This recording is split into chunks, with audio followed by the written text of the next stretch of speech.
অনেক রাত। আর কিছুক্ষণের মধ্যেই হয়তো ফজরের আজান ভেসে উঠবে চারপাশে। জানালার ফাঁক গলে আসা রূপালি চাঁদের আলো নিঃশব্দে ছড়িয়ে পড়ছে ফুলে সাজানো ঘরের মেঝে জুড়ে। রজনীগন্ধার মাদকতাময় সুবাস এখনো বাতাসে ভেসে বেড়াচ্ছে, যেন রাতের প্রতিটি মুহূর্ত, প্রতিটি অনুভূতি নিজের বুকের ভেতর যত্ন করে আগলে রাখতে চাইছে। শেহজাদের প্রশস্ত বুকে মাথা রেখে নিশ্চিন্তে ঘুমিয়ে আছে আরহা। দুহাতে শক্ত করে জড়িয়ে রেখেছে তাকে, যেন ঘুমের মাঝে অদৃশ্য কোনো ভয় তাড়া করে ফিরছে। চোখ খুললে যদি মানুষটা হারিয়ে যায়। আধ ভেজা চুলের কয়েকটি এলোমেলো গোছা ছড়িয়ে আছে শেহজাদের কাঁধ জুড়ে। শান্ত প্রশান্ত সেই মুখখানা দেখে বোঝার উপায় নেই মাত্র কয়েক ঘন্টা আগেও কত লজ্জা, সংকোচ, অচেনা অনুভূতি আর অস্থিরতায় কেটে গেছে তার জীবনের সবচেয়ে বিশেষ রাতটি। শেহজাদ ধীরে ধীরে হাত বাড়িয়ে আরহার কপালের ওপর নেমে আসা চুলগুলো সরিয়ে দিল। আঙুলের স্পর্শ যেন এতটাই কোমল ছিল যে মেয়েটার ঘুমের বিন্দুমাত্র ব্যাঘাত ঘটল না। নিষ্পাপ মুখটার দিকে অপলক তাকিয়ে থাকতে থাকতে অজান্তে তার ঠোঁটের কোণে এক চিলতে হাসি ফুটে উঠল। কত ঝড়, কত প্রতিকূলতা, কত ভুল বোঝাবুঝি আর অপমানের পথ পেরিয়ে অবশেষে মেয়েটা আজ তার জীবনের অবিচ্ছেদ্য অংশ। আল্লাহর হুকুমে তিন কবুলের পবিত্র বন্ধনে আবদ্ধ হয়ে আজ আরহা তার অর্ধাঙ্গিনী। এই প্রাপ্তির জন্য মহান রবের কাছে যত শুকরিয়া আদায় করবে, তবুও যেন তা কমই থেকে যাবে। তবু আশ্চর্যের বিষয়, এত সুখ, এত প্রশান্তির মাঝেও বুকের ভেতরে কোথাও যেন এক অদ্ভুত অস্বস্তি কুরে কুরে খাচ্ছে তাকে। সৈনিকের মন হয়তো কখনো পুরোপুরি নিশ্চিন্ত হতে শেখে না। শেহজাদের দৃষ্টি ধীরে ধীরে অন্যমনস্ক হয়ে উঠল। চোখের সামনে একে একে ভেসে উঠতে লাগলো সাম্প্রতিক ঘটনাগুলো। সেদিনে সে অচেনা বাড়ির বিয়ের অনুষ্ঠান, সেখানে অচেনা দুই যুবকের রহস্যময় উপস্থিতি, অচেনা নাম্বার থেকে শেহজাদের ফোনে আরহার ভিডিও পাঠানো, সুযোগ বুঝে পানির সঙ্গে ওষুধ মিশিয়ে দেওয়া, তারপর পরিকল্পিতভাবে লোকজন নিয়ে ফ্ল্যাটে হানা। সব কিছু যেন একই সুতোয় গাঁথা। প্রতিটি ঘটনা আলাদা মনে হলেও শেষ পর্যন্ত এসে একই জায়গায় মিলেছে। শেহজাদ আর আরহার ক্ষতি করার সুপরিকল্পিত চেষ্টা। কিন্তু কেন? কারা ছিল সেই মানুষগুলো? তাদের আসল উদ্দেশ্য কী? কেন ক্ষতি করতে চায় আমার আর আরহার? এটা কি কারো কোনো ব্যক্তিগত শত্রুতা, নাকি এর পেছনে লুকিয়ে আছে আরও বড়, আরও ভয়ঙ্কর কোনো ষড়যন্ত্র? প্রশ্নগুলো বারবার মাথায় ভেতর ঘুরপাক খেতে লাগলো শেহজাদের। শেহজাদ একজন সেনা কর্মকর্তা। বছরের পর বছর কঠোর প্রশিক্ষণ তাকে শিখিয়েছে কোনো ঘটনাকে কখনোই কাকতালীয় ভেবে এড়িয়ে যাওয়া যায় না। যুদ্ধক্ষেত্রে এমন ক্ষুদ্রতম সূত্র পুরো অপারেশনের মোড় ঘুরিয়ে দিতে পারে। বাস্তব জীবনেও তেমনই সামান্য অসঙ্গতির আড়ালে লুকিয়ে থাকতে পারে ভয়ঙ্কর সত্য। সেই রাতের পর থেকে প্রতিটি ঘটনা, প্রতিটি মুখ, প্রতিটি শব্দ, এমনকি ক্ষুদ্রাতি ক্ষুদ্র আচরণ পর্যন্ত বারবার মনে করার চেষ্টা করেছে সে। প্রতিটি সূত্রকে আলাদা করে বিশ্লেষণ করেছে, একটার সঙ্গে আরেকটা মিলিয়ে দেখেছে। কিন্তু যতই হিসাব মেলাতে চেয়েছে, রহস্য যেন ততই জটিল হয়ে উঠেছে। কোনো উত্তর মিলছে না, বরং প্রতিটি প্রশ্নের আড়াল থেকে জন্ম নিচ্ছে আরও নতুন নতুন প্রশ্ন। এসব ভাবতে ভাবতে নিঃশব্দে একটি দীর্ঘশ্বাস বেরিয়ে এলো শেহজাদের বুকের গভীর থেকে। অপারেশনের গুরুতর আহত হওয়ার পর সামরিক চিকিৎসক তাকে কঠোরভাবে বিশ্রামে থাকার নির্দেশ দিয়েছিলেন। নির্দিষ্ট সময়ের আগে কোনো ধরনের দায়িত্ব নেওয়া সম্পূর্ণ নিষিদ্ধ। ইউনিট থেকেও একই নির্দেশ এসেছিল। সম্পূর্ণ সুস্থ না হওয়া পর্যন্ত দায়িত্বে ফেরার প্রশ্ন ওঠেই না। কিন্তু পরিস্থিতি যেন আর তাকে সেই বিলাসিতার সুযোগ দিচ্ছে না। একজন সাধারণ মানুষের কাছে ব্যক্তিগত সুখই হয়তো জীবনের সবচেয়ে বড় প্রাপ্তি, কিন্তু একজন সৈনিকের জীবনে দায়িত্বের স্থান সবসময় সবার উপরে। নিজের অনুভূতি, নিজের স্বস্তি, এমনকি নিজের পরিবারকেও অনেক সময় দেশের নিরাপত্তার কাছে গৌণ করে রাখতে হয়। সেই কঠিন বাস্তবতার সঙ্গেই তো শপথ নিয়েছিল শেহজাদ। আবারও দীর্ঘশ্বাস ফেলল সে। তারপর ধীরে ধীরে আরহাকে নিজের বুকের সঙ্গে আরও একটু শক্ত করে জড়িয়ে নিল। ঘুমন্ত আরহা কিছুই বুঝল না। অবচেতন মনে আরও একটু গা এলিয়ে দিল শেহজাদের বুকে, যেন সেই বুকটাই তার সবচেয়ে নিরাপদ আশ্রয়।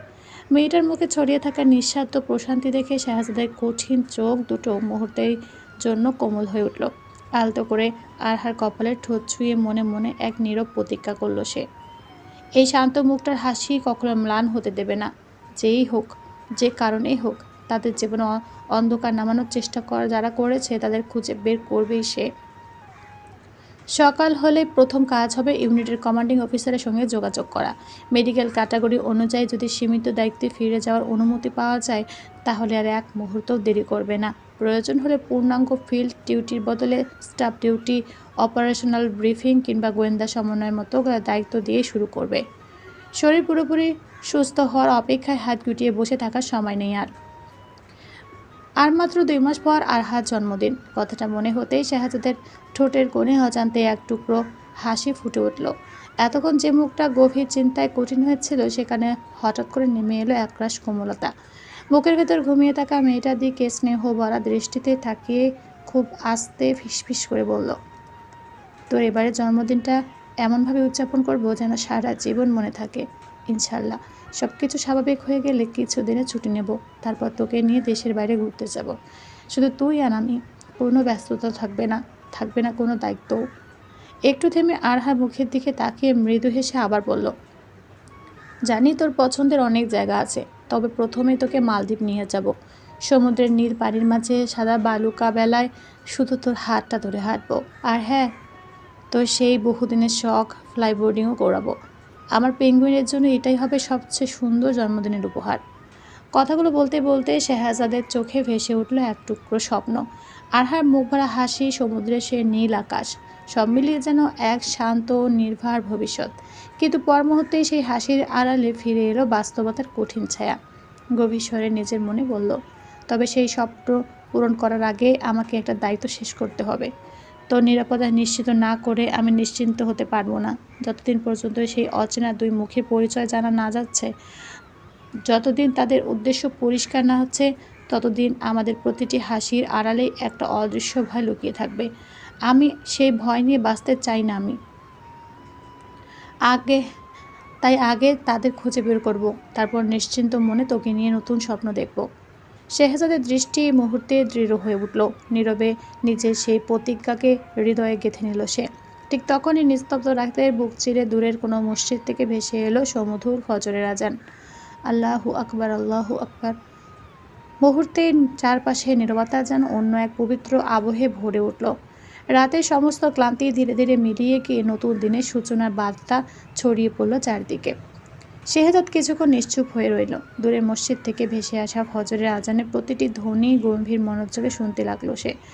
নিস্তব্ধ রাতের বুক চিরে সেই সমুদর আহ্বান যেন সরাসরি এসে ছুঁয়ে গেল তার হৃদয়। আজান শেষ হতেই নিচু স্বরে আজানের দোয়াটি পড়ল। দোয়া শেষ করে ধীরে ধীরে চোখ নামাতে তার দৃষ্টি গিয়ে থামল নিজের বুকের ওপর নিশ্চিন্তে ঘুমিয়ে থাকা আরহার দিকে। মেয়েটা এখনো গভীর ঘুমে বিভোর। ছোট্ট মুখানিতে লেগে আছে অদ্ভুত এক প্রশান্তি। ঠোঁটের কোণে যেন ক্ষীণ এক তৃপ্তির হাসি খেলা করছে। মনে হচ্ছে বহুদিনের অস্থিরতা পেরিয়ে অবশেষে সে খুঁজে পেয়েছে নিজের সবচেয়ে নিরাপদ আশ্রয়, যে আশ্রয়ে কোনো ভয় নেই, কোনো অনিশ্চয়তা নেই। দৃশ্যটা দেখে শাহজাদের বুকটা অদ্ভুত এক মমতায় ভরে উঠল। এক মুহূর্তের জন্য তার খুব ইচ্ছে হলো আরহাকে আর না জাগাতে। সারাদিনের ক্লান্তি, বিয়ের দীর্ঘ আনুষ্ঠানিকতা, মানসিক টানাপোড়েনে সব মিলিয়ে মেয়েটা ভীষণ অবসন্ন। এত শান্ত ঘুম ভাঙাতে মন একেবারে সায় দিচ্ছিল না। কিন্তু পরক্ষণে নিজের মনকে শক্ত করল সে। একজন মুসলিমের দিনের সবচেয়ে বরকতময় সূচনা হয় ফজরের সালাতের মাধ্যমে। এই ডাকে সাড়া দেওয়া শুধু দায়িত্ব নয়, বরং সৌভাগ্যের বিষয়। নিজের ভালোবাসার মানুষটিকেও সেই সৌভাগ্য থেকে বঞ্চিত করতে চায় না শেহজাদ। তাই আলতো করে আরহার গালে গাল ছুঁয়ে মৃদু স্বরে ফিসফিস করে ডাকল, পেঙ্গুইন ওঠ, আজান হয়েছে, নামাজ পড়তে হবে। কিন্তু আরহা কোনো সাড়া দিল না। উল্টো ঘুমের মধ্যে অস্ফুট স্বরে কিছু একটা বিড়বিড় করলো। তারপর আরও শক্ত করে শেহজাদের বাহু চেপে ধরে বুকের সঙ্গে গা এলিয়ে দিল, যেন তাকে ছেড়ে দেওয়ার কোনো ইচ্ছেই নেই। ওর এমন বাচ্চাদের মতো বিড়বিড় করা দেখে মুচকি হাসলো শেহজাদ। শেহজাদ আবারও একটু ঝুঁকে এলো। এবার আরহার কানের কাছে মুখ নিয়ে আগের চেয়ে একটু জোরে কোমল স্বরে ডাকলো, আরও ওঠ না বউ, ফজরের আজান হয়ে গেছে, নামাজ কাজা করা ঠিক না, জান পাখি আমার, ওঠ। এবারে ডাকটা হয়তো একটু শুনল আরহা, তাই ভ্রু কুঁচকে আদৌ ঘুমের ঘোরে অস্ফুট স্বরে বলল, না, এবার চোখ খোল, সত্যি দেরি হয়ে যাচ্ছে। কিন্তু আরহা যেন কিছুই শুনল না, বরং ছোট্ট বাচ্চাদের মতো আরও শক্ত করে শেহজাদকে জড়িয়ে মুখটা গুজে নিল তার বুকের মাঝে। দৃশ্যটা দেখে শেহজাদের হাসি চওড়া হয়ে গেল। বউরে, এভাবে জড়িয়ে থাকলে তো আমি নামাজ পড়তেই যেতে পারবো না, পরে নয়তো অনেক বেশি করে আদর করে দিস আমাকে। এখন ওঠ আরু। আর একটু ঘুমাই ক্যাপ্টেন, প্লিজ, জাস্ট 5 মিনিট। ঘুম জ্বালানো কণ্ঠে উত্তর দিল আরহা। তা শুনে দীর্ঘশ্বাস ফেলল শেহজাদ। হাত বাড়িয়ে বেডসাইড টেবিলে রাখা ল্যাম্পটা জ্বালিয়ে নিচে উঠে বসলো। তারপর আরহার গালে একটু জোরে চাপড় মেরে বলল, আর একটু না পেঙ্গুইন, ফজরের সময় তো কারো জন্য অপেক্ষা করে না। চল আগে আল্লাহর ডাকে সাড়া দিই, তারপর যত খুশি আবার ঘুমাবি। শেহজাদের এবারের কথাগুলো যেন ধীরে ধীরে আরহার ঘুম ভাঙিয়ে দিল। আস্তে আস্তে চোখ খুলল সে। কয়েক মুহূর্ত বিস্মিত দৃষ্টিতে শেহজাদের দিকে তাকিয়ে রইল। ঠিক তখনই দূরের মসজিদ থেকে ভেসে আসা আজানের শেষ ধ্বনি তার কানে পৌঁছাতেই মুহূর্তে মনে পড়ে গেল নামাজের কথা। এক ঝটকায় সোজা হয়ে বসে চোখ বড় বড় করে বলল, ইয়াল্লাহ, আমি ঘুমিয়ে পড়েছিলাম। দেরি হয়ে গেছে বোধ হয়, তাই না? আমি তোমার সাথে ফজরের নামাজ আদায় করব ভেবেছিলাম। সময় শেষ হয়নি, মাত্র আজান দিয়েছে। আরহা লজ্জায় মাথা নিচু করে ফেলল। দেখেছো, তখন কথা দিলাম তোমাকে আজকে রাতটা না ঘুমিয়ে একসঙ্গে জেগে কাটিয়ে দেব, কিন্তু কখন ঘুমিয়েছি একদম টেরই পাইনি। শেহজাদ বিছানা থেকে নেমে চারপাশে একবার তাকিয়ে আলমারি থেকে নিজের পোশাক বের করতে করতে বলল, সারাদিন অনেক ধকল গেছে, ক্লান্ত ছিলি বলেই এত গভীর ঘুম হয়েছে। এতে লজ্জার কিছু নেই। এখন যা, আগে ফরজ গোসল করে নে, তারপর একসঙ্গে ফজরের সালাত আদায় করবো ইনশাল্লাহ। আরহা মাথা নেড়ে বিছানা থেকে নামলো। এরপর আলমারির দিকে কয়েক পা এগিয়েও আবার থেমে গেল। মুখে লাজুক হাসি ফুটিয়ে ইতস্তত ভঙ্গিতেই ফিরে তাকালো শেহজাদের দিকে। আমরা আজ একসঙ্গে গোসল করতে পারি না ক্যাপ্টেন? এখন তো মাত্র আজান হয়েছে, সময় শেষ হওয়ার আগে বেরিয়ে আসবো। কথাটা বলে লজ্জায় চোখ নামিয়ে ফেলল সে। শেহজাদ আলমারি থেকে কাপড় বের করছিল। আরহার কথা শুনে তার হাত থেমে গেল। কয়েক মুহূর্ত স্ত্রীর দিকে তাকিয়ে থেকে মৃদু হেসে মাথা নাড়ল। আজ না পেঙ্গুইন, অন্য কোনো দিন হবে ইনশাল্লাহ। একসঙ্গে সময় কাটানোর সুযোগ তো আর ফুরিয়ে যাচ্ছে না, কিন্তু এখন আমার একটু তাড়া আছে। আগে ফজরের সালাত আদায় করতে হবে, তারপর কিছু জরুরি কাজও আছে। তাই তুই এই ওয়াশরুমে গিয়ে ফ্রেশ হয়ে নে, আমি নিচতলা ওয়াশরুমে চলে যাচ্ছি। এতে দুজনেরই সময় বাঁচবে। আরহা বিস্মিত চোখে তাকালো। সে কি, তুমি নিচে যাবে কেন এত সকালবেলা? কেউ যদি দেখে লজ্জা দেবে না? শেহজাদ হালকা হেসে উত্তর দিল, লজ্জা দেবে কেন? আর কেউ কিছু বললেও তাতে আমার কিছু যায় আসে না। আপাতত নিজের লজ্জার থেকে তোর সুবিধাটাই আমি আগে ভাবছি। তোকে অপেক্ষা করে রাখতে চাই না। ফজরের সময় খুবই অল্প, আমরা যেন সময় মতো প্রস্তুত থাকতে পারি, সেটা সবচেয়ে গুরুত্বপূর্ণ এখন। কথাগুলো বলার সময় তার কণ্ঠ ছিল স্বাভাবিকের দৃঢ়তা, আর চোখে ছিল নিঃশব্দ যত্ন। সবটা শুনে আরহার বুকটা অদ্ভুত এক উষ্ণতায় ভরে উঠল। মানুষটা কখনো বড় বড় কথা বলে না, ভালোবাসার প্রকাশও করে ছোট ছোট কাজে। অথচ সেই ছোট ছোট যত্নগুলো প্রতিদিন নতুন করে তাকে শিখিয়ে দেয় সঠিক মানুষকে ভালোবাসা কতটা প্রশান্তির। আলমারি থেকে প্রয়োজনীয় পোশাক বের করে ফিরে তাকাতেই দুজনের নজর পড়ল বিছানার দিকে। ফুলের পাপড়িগুলো ছড়িয়ে আছে বিছানার চাদর, মেঝে আর বালিশের ওপর। ঘরের ভেতর এখনও রজনীগন্ধার মিষ্টি সুবাস ভাসছে। একে অপরের দিকে তাকিয়ে দুজনে মৃদু হেসে ফেলল। শেহজাদ নিচু হয়ে মেঝেতে পড়ে থাকা কয়েকটি ফুল কুড়িয়ে নিল। আরহাও চুপচাপ বিছানা চাদরটা ঠিক করে দিতে লাগলো। কোনো কথা নেই, তবু যেন দুজনের মধ্যে অদ্ভুত এক বোঝাপড়া কাজ করছে। নতুন সংসারের প্রথম সকাল, তাই দুজনে নিজেদের মতো করে ঘরটা গুছিয়ে নিল। ঘর গোছানো হয়ে গেলে শেহজাদ একবার ঘড়ির দিকে তাকিয়ে নরম গলায় বলল, পেঙ্গুইন তাড়াতাড়ি কর, ফজরের সময় বেশি নেই। আরহা মাথা নেড়ে মৃদু স্বরে উত্তর দিল, যাচ্ছি। এরপর দুজন দুদিকে চলে গেল। আরহা নিচের ওয়াশরুমে আর শেহজাদ নিচতলার ওয়াশরুমে। ফজরের পবিত্র সময়টুকু যেন তাদের দুজনকেই এক অদ্ভুত প্রশান্তিতে ভরিয়ে দিয়েছিল। প্রায় আধা ঘন্টা পর দুজনে ফিরে এলো সম্পূর্ণ প্রস্তুত হয়ে। রাতের সমস্ত ক্লান্তি ধুয়ে মুছে যেন মুখ দুটিতে নেমে এসেছে নির্মল এক স্নিগ্ধতা। শেহজাদের পরনে ধবধবে সাদা পাঞ্জাবি পায়জামা, সদ্য গোসল করা ভেজা চুলগুলো হাত দিয়ে পরিপাটি করে পেছনে আঁচড়ে নিয়েছে। মুখ ভর্তি হালকা চাপ দাড়িতে ভোরের কোমল আলো এসে পড়তে তাকে আরও ব্যক্তিত্বময় লাগছিল। অন্যদিকে আরহার পরনে ছিল হালকা আকাশি রঙের একটি সুতির থ্রিপিস। কোনো জমকালো সাজ নয়, একেবারে সাধারণ আরামদায়ক পোশাক। ওড়নাটা পরিপাটি করে মাথার উপর টেনে নিয়েছে। ভেজা চুলগুলো পিঠ বেয়ে নেমে এসেছে। মুখে নেই কোনো প্রসাধনের ছোঁয়া, শুধু ভোরের সেই নির্মল আলোয় তাকে যেন আগের চেয়েও বেশি পবিত্র, স্নিগ্ধ আর মমতাময় লাগছিল। ঘরের পাশাপাশি জায়নামাজে বিছানায় দাঁড়ালো তারা। শেহজাদ ইমামতি করল আর হাতার পেছনে দাঁড়িয়ে একাগ্র চিত্রে সালাতে অংশ নিল। ফজরের নীরব পরিবেশে শেহজাদের সুললিল কোরআন তেলাওয়াত ধীরে ধীরে ছড়িয়ে পড়ল পুরো ঘর জুড়ে। জানালার বাইরে তখন ভোরের আলো ফুটতে শুরু করেছে। পাখিদের মৃদু কিচিরমিচির আর কুরআনের তেলাওয়াত যেন এক অপার্থিব প্রশান্তির আবহ তৈরি করেছিল। মনে হচ্ছিল রাতের সমস্ত ক্লান্তি, দুশ্চিন্তা আর অস্থিরতা সিজদার মধ্যে গলে গিয়ে হৃদয় দুটোকে নতুন করে প্রশান্তিতে ভরিয়ে দিচ্ছে। সালাম ফিরিয়ে নামাজ শেষ করেও দুজন কিছুক্ষণ নীরবে বসে রইল। এরপর দুহাত তুলে দীর্ঘক্ষণ মোনাজাত করলো দুজনেই। মোনাজাত শেষে দুহাত মুখে বুলিয়ে চোখ খুলতেই দেখলো আরহা এখনও শান্ত হয়ে বসে আছে। শেহজাদ মুচকি হেসে বলল, কি ব্যাপার পেঙ্গুইন, এত চুপচাপ কেন? আরহা নিচের দিকে তাকিয়ে আস্তে করে বলল, কিছু না। শেহজাদ ভ্রু তুলে মুচকি হাসলো। কিছু না হলে মানুষ এভাবে এত চিন্তা করে বসে থাকে নাকি? বলতো কি হয়েছে? কোনো খারাপ বিষয়ে মন খারাপ? আরহার লজ্জায় ঠোঁট কামড়ে মৃদু হেসে মাথা নেড়ে বলল, না তা নয়, ভাবছিলাম গতকাল এই সময়েও আমরা ছিলাম শুধু ভাই বোনের পরিচয়, অথচ আজ আজ আমাদের সংসারের প্রথম সকাল। আল্লাহ চাইলে সত্যিই অসাধ্যকেও সাধন করে দিতে পারেন। কথাটা শুনে শাহাদাতের ঠোঁটেও এক টুকরো তৃপ্তির হাসি ফুটে উঠল। তা ঠিক বলেছিস, আল্লাহ যখন কিছু নির্ধারণ করে রাখেন তখন পৃথিবীর কোনো শক্তি সেটা বদলাতে পারে না। তবে একটা কথা সবসময় মনে রাখবি। আরহা কৌতূহলী চোখে তাকালো। কি কথা? শেহজাদ কিছুক্ষণ নীরব থেকে ধীর কণ্ঠে বলল, সংসারে রাগ হবে, অভিমান হবে, মতের অমিলও হবে। আমরা দুজনই মানুষ, তাই ভুলও করব, কিন্তু কখনো আমাকে অবিশ্বাস করবি না। একটু থেমে সে আবার বলল, পৃথিবীতে এমন অনেক মানুষ আছে যারা অন্যের সুখ দেখতে পারে না। কারো সংসার ভাঙতে, ভুল বোঝাবুঝি তৈরি করতে, একে অপরের বিরুদ্ধে কথা বলতে তারা বিন্দুমাত্র দ্বিধা করে না। তাই কোনোদিন হুট করে কারো কথায় আমাকে অবিশ্বাস করবি না। শেহজাদের কণ্ঠে তখন দৃঢ়তার সঙ্গে মিশেছিল গভীর আন্তরিকতা। যদি কোনো দিন তোর মনে হয় আমি কোনো ভুল করেছি কিংবা কেউ এসে আমার সম্পর্কে কিছু বলে, তাহলে আগে সরাসরি আমাকে জিজ্ঞেস করবি। অন্যের মুখে শোনা কথাকে সত্য বলে ধরে নিয়ে নিজের মনে কষ্ট জমিয়ে রাখবি না।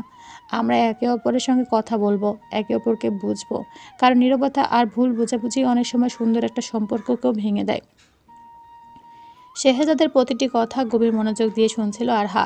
তার চোখ দুটো ধীরে ধীরে ভিজে উঠল, কোনো দুঃখে নয়, এক অদ্ভুত প্রশান্তিতে। তা দেখে মুচকি হাসল শেহজাদ।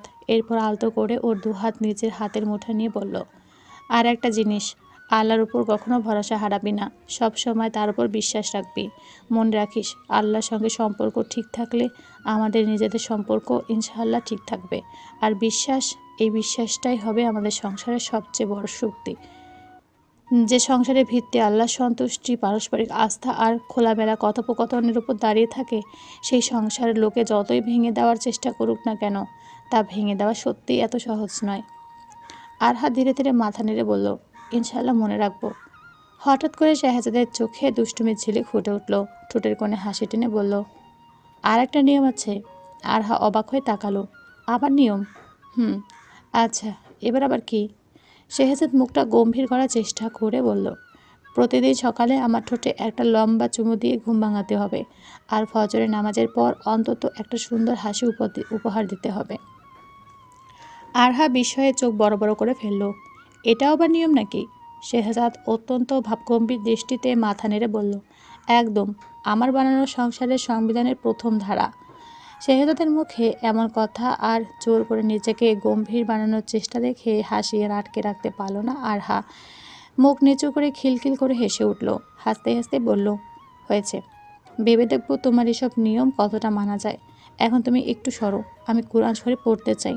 নতুন জীবনের শুরুটা কোরআন তিলাওয়াত দিয়ে করতে ইচ্ছে করছে। কথাটা শুনে শাহজাদের চোখে প্রশান্তির আলো জ্বলজ্বল করে উঠল।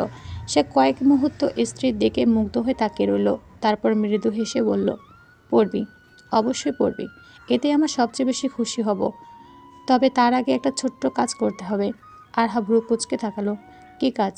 শেহজাদ রহস্যময় হাসি হেসে বলল, আছে, আগে চোখ বন্ধ কর। চোখ বন্ধ? হুম, কেন? এখনই কারণ বললে তো আর চমক থাকবে না। শুধু এতটুকু বিশ্বাস কর, তোর খারাপ লাগবে না, উল্টো ভালোই লাগবে। আরহা চোখ নীরবে শাহজাদের মুখের দিকে তাকিয়ে রইল। ভ্রু দুটো এখনও সামান্য কুঁচকে আছে। মানুষটা কী করতে যাচ্ছে তার বিন্দু মাত্র ধারণা নেই। তবু অদ্ভুত এক নির্ভরতায় তাকে আর কোনো প্রশ্ন করতে দিল না। জায়নামাজের ওপর বাধ্যমের মতো শান্ত হয়ে বসে ধীরে ধীরে চোখ দুটো বন্ধ করে ফেলল সে। আরহা চোখ বন্ধ করতে আর দেরি করল না শেহজাদ। খুব আস্তে করে উঠে বুকশেলফের পাশে রাখা একটি আলমারিটার দিকে এগিয়ে গেল সে। আলমারির ভেতর থেকে অত্যন্ত যত্নে ভেলভেট কাপড়ে মোড়ানো একটি বাক্স হাতে নিল। কয়েক মুহূর্ত বাক্সটার দিকে স্থির দৃষ্টিতে তাকিয়ে রইল। 4 বছর, পুরো 4 বছরের পরিশ্রম, ধৈর্য আর ভালোবাসা লুকিয়ে আছে এর ভেতরে। অগণিত রাত জেগে প্রতিটি হরফ সর্বোচ্চ যত্নে লিখে অসংখ্যবার যাচাই করে শেষ করেছে সে কাজটা। তারপর আর এক মুহূর্ত দেরি করেনি। জরুরি ভিত্তিতে দক্ষ কারিগর ডেকে নিজের পছন্দ মতো বাছাই করিয়ে নিয়েছে। কারণ এই উপহারটি সে অন্য কোনো দিনের জন্য নয়, নিজেদের নতুন জীবনের প্রথম রাতের জন্য আগলে রেখেছিল। বাক্সটা হাতে নিয়ে আবার আরহার সামনে এসে বসলো শেহজাদ। কয়েক মুহূর্ত চুপচাপ তাকিয়ে রইল চোখ বন্ধ করে বসে থাকা আরহার দিকে। ভোরের কোমল আলো জানালা পেরিয়ে এসে মুখে পড়ছে ওর। সে দৃশ্য দেখে অজান্তে শেহজাদের ঠোঁটে এক টুকরো তৃপ্তির হাসি ফুটে উঠল। নরম স্বরে সে ডাকল, পেঙ্গুইন, এবার চোখ খোল। আরহা ধীরে ধীরে চোখ খুলল। প্রথমে তার দৃষ্টি গিয়ে থামল শেহজাদের মুখে, তারপর নিচে নেমে এলো তার হাতে ধরা ছোট্ট সুন্দর করে মোড়ানো বাক্সটির উপর। সে বিস্মিত চোখে তাকিয়ে রইল। শেহজাদ মুচকি হেসে বাক্সটা তার দিকে এগিয়ে দিল। এটা তোর জন্য। আরহা অবাক হয়ে বাক্সটা হাতে নিল। আঙুলের ডগা দিয়ে আলতো করে ছুঁয়ে নিচু স্বরে জিজ্ঞেস করলো, কি আছে এতে? শেহজাদ শুধু মুচকি হেসে বলল, নিজেই খুলে দেখ। আরহা খুব যত্ন করে ভেলভেট কাপড়টা সরিয়ে বাক্সটা খুলতেই তার নিঃশ্বাস যেন এক মুহূর্তের জন্য থমকে গেল। চোখ দুটো বিস্ময়ে বড় হয়ে উঠল। বাক্সের ভেতরে অত্যন্ত যত্নে সংরক্ষিত করা অপূর্ব সুন্দর একটি পবিত্র কোরআন শরীফ। কয়েক সেকেন্ড সে স্থির হয়ে বসে রইল, যেন নিজের চোখে বিশ্বাস করতে পারছে না। কাঁপা কাঁপা হাতে কোরআন শরীফের মলাটের ওপর আলতো করে হাত বুলিয়ে দিল আরহা। তারপর অসীম শ্রদ্ধার সঙ্গে ধীরে ধীরে প্রথম পৃষ্ঠাটি খুলতেই পুরো শরীর বেয়ে এক অদ্ভুত শিহরণ ছড়িয়ে পড়ল। এটা কোনো ছাপাখানায় মুদ্রিত কোরআন শরীফ নয়, এটি সম্পূর্ণ হাতের লেখা। মুহূর্তে বিস্ময়ে বড় হয়ে গেল তার চোখ। সুন্দর পরিপাটি নিখুঁত হাতের লেখা। প্রতিটি অক্ষর যেন অসীম ধৈর্য, ভালোবাসা আর শ্রদ্ধার সঙ্গে যত্ন করে লিপিবদ্ধ করা হয়েছে। প্রতিটি পাতা যেন বলে দিচ্ছে, এখানে শুধু কালি নয়, সময়, শ্রম, একাগ্রতা আর আন্তরিকতার ছাপও মিশে আছে। আরহান নির্বাক হয়ে গেল। তার ঠোঁট কাঁপছে, চোখের কোণে ধীরে ধীরে জমে উঠছে অশ্রু। কিন্তু কোনো শব্দ বের হলো না। অনেক কষ্টে ফিসফিস করে শুধু বলতে পারল, এটা এটা তো। শেহজাদ মৃদু হেসে মাথা নেড়ে বলল, হ্যাঁ, পুরোটা নিজের হাতে লিখেছি। কথাটা বলে কয়েক মুহূর্ত থেমে গেল সে।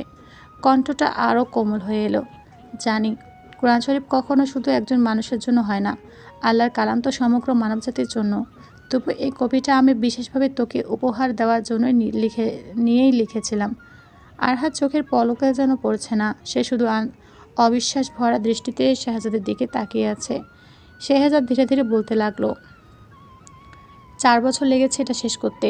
দায়িত্বের ফাঁকে, ছুটির দিনে, কখনো গভীর রাতে, যখন একটু সময় পেয়েছি বসে লিখেছি।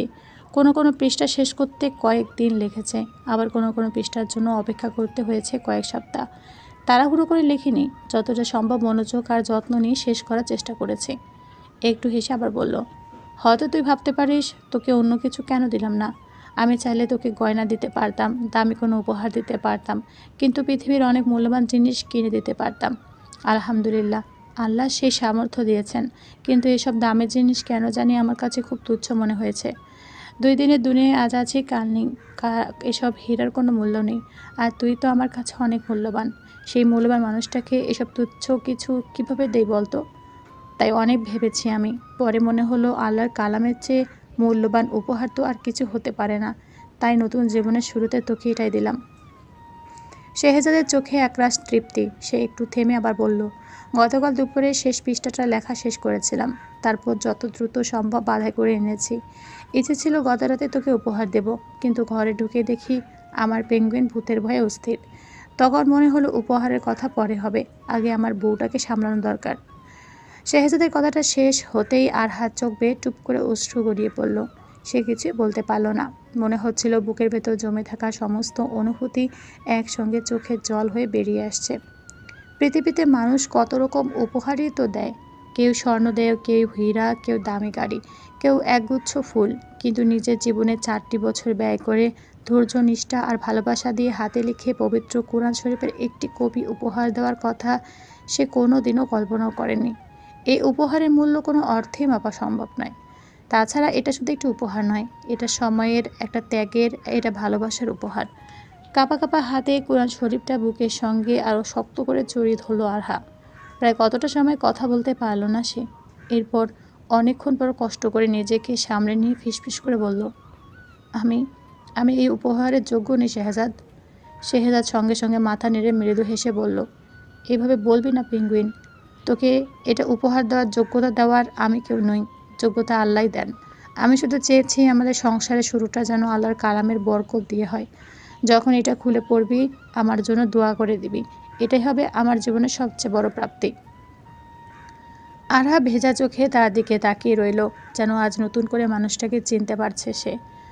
অনেকে ভালোবাসার প্রমাণ হিসেবে দামি উপহার দেয়, কিন্তু শেহজাদ তাকে এমন এক উপহার দিয়েছে যার মূল্য দুনিয়ার কোনো সম্পদ দিয়ে পরিমাপ করা সম্ভব নয়। হঠাৎ শেহজাদ খুব স্বাভাবিক ভঙ্গিতেই মৃদু হাসল, এরপর অন্যদিকে চোখ ঘুরিয়ে বলল, তবে আজ আমি একটা ব্যাপারে নিশ্চিত, আল্লাহ না করুক যদি কোনোদিন আমি মৃত্যুবরণ করি, তবু এই কোরআনটা তোর কাছেই থাকবে।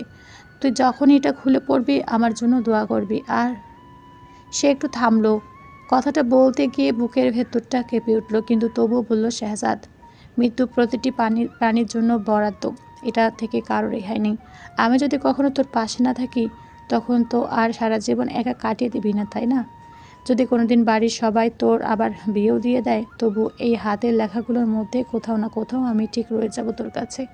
মনে হবে তোর জীবনের একটা অংশ হয়ে আমি এখন আছি। কথাগুলো শেষ হতে না হতে আরহার মুখের সমস্ত রং যেন মুহূর্তেই ফিকে হয়ে গেল। চোখের পলকে সে কোরআন শরীফটা পাশে রেখে দু হাতে শেহজাদের মুখ চেপে ধরল। ভেজা চোখে মাথা নাড়িয়ে কাঁপা কণ্ঠে বলে উঠল, পরে মরবে কি? আর একটা কথা বললে আমি এখনই খুন করব তোমাকে। কথাটা বলতে বলতে হাউমা করে কেঁদে উঠল আরহা। চোখে জল এবার আর বাদ মানল না। আজকে আমাদের জীবনে প্রথম প্রভাত, আর আজকের দিনেই এমন একটা কথা কিভাবে বলতে পারলে তুমি? বিবেক বাঁধলো না একটু? এতক্ষণ কথাগুলো অনায়াসে বললেও আরহার কান্নার দিকে ভ্যাবাচ্ছেকা খেয়ে গেল শেহজাদ। সে বুঝতে পারল নিজের অজান্তেই সে এমন একটি কথা বলে ফেলেছে যা আরহার হৃদয়ে গভীরভাবে আঘাত করেছে। সে কোনো ব্যাখ্যা দিল না, শুধু মৃদু হেসে আলতো করে আরহার চোখের জল মুছে দিল। তারপর ওর কপালে একটুখানি চুমু এঁকে খুব শান্ত স্বরে বলল, আমি তো কথার কথা বলেছি, ইচ্ছে করে তো নয়। সে ভেবেছিল আরহা হয়তো কিছু বলবে, কিন্তু সেসব কিছু না করে আরহা আরও জোরে শব্দ করে কেঁদে উঠল। তা দেখে হেসে ফেলল শেহজাদ। হয়েছে বাবা, সরি, আর বলবো না। এই যে কান ধরছি, জীবনে আমার মৃত্যুর কথা মুখে আনবো না তোর সামনে। তবু কাঁদিস না প্লিজ, আমার পেঙ্গুইনকে কাঁদলে একদম মানায় না। কথাটা বলে দু হাতে কান ধরল শেহজাদ, কিন্তু আরহা কোনো উত্তর তো দিলই না। উল্টো সে আরও শক্ত করে শেহজাদকে জড়িয়ে ধরল। শেহজাদ আর কিছু বলল না, শুধু এক হাতে স্ত্রীর মাথায় স্নেহ ভরে হাত রেখে অন্য হাত দিয়ে তাকে আগলে নিল।